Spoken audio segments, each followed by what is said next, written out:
Good afternoon, everyone. I'm Justice Edwin Cameron from the Constitutional Court of South Africa. I'm sitting in my chambers in the court and I'm sending you a message of well wishes and encouragement for your meeting in Mombasa, which I'm unable to attend, much to my regret.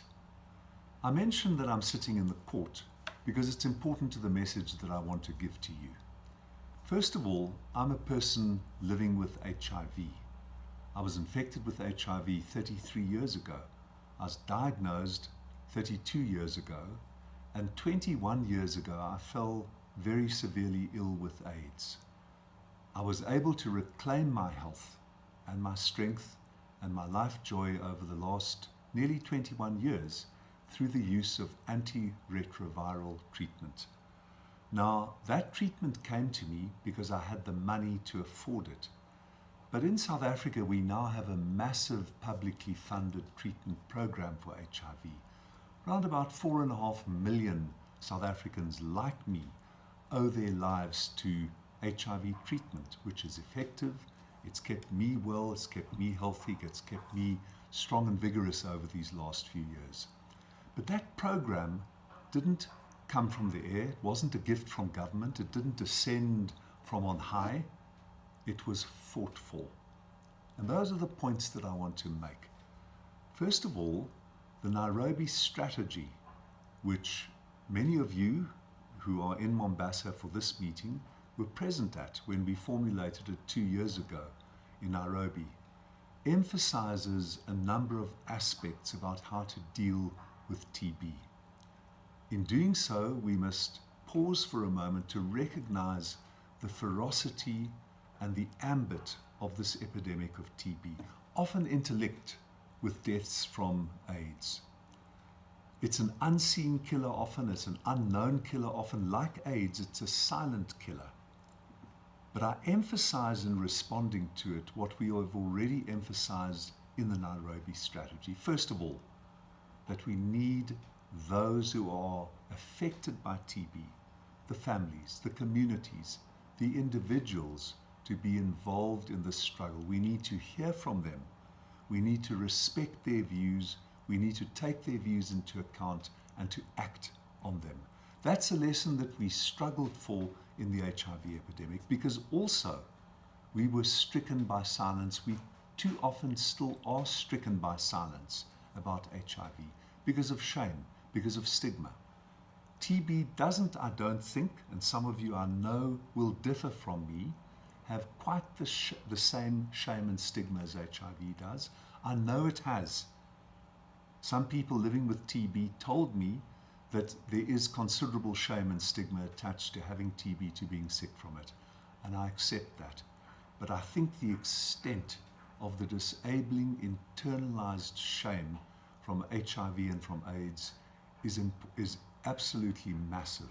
And I emphasize that in relation to saying that both epidemics are still too silent. So we have to encourage people to come forward. People living with TB, people who've been on TB treatment, people who've been adversely affected by TB treatment. That is the one principle. The second principle is human rights-based approaches. We know very well that there are public health approaches to disease management that say simply lock them up, identify them, lock them up, treat them, force them to be treated. We know how to treat them medically.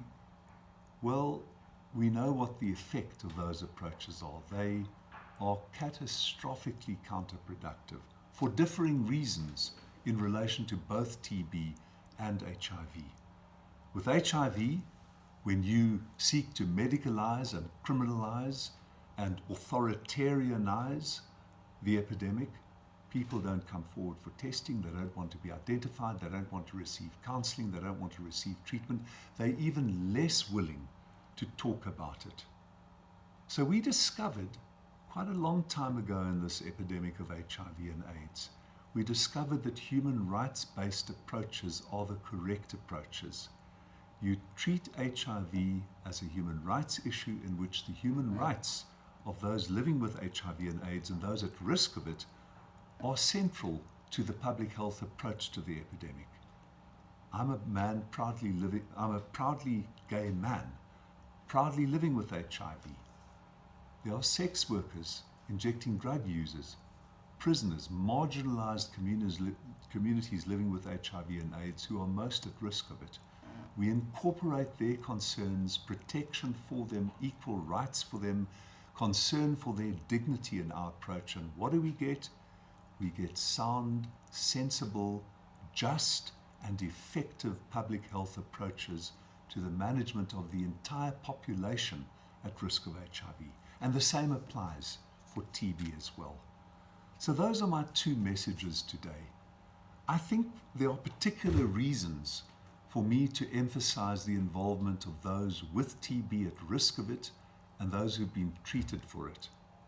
I spoke just now about how I have been on successful antiretroviral therapy for just about 21 years. In November this year, it'll be 21 years.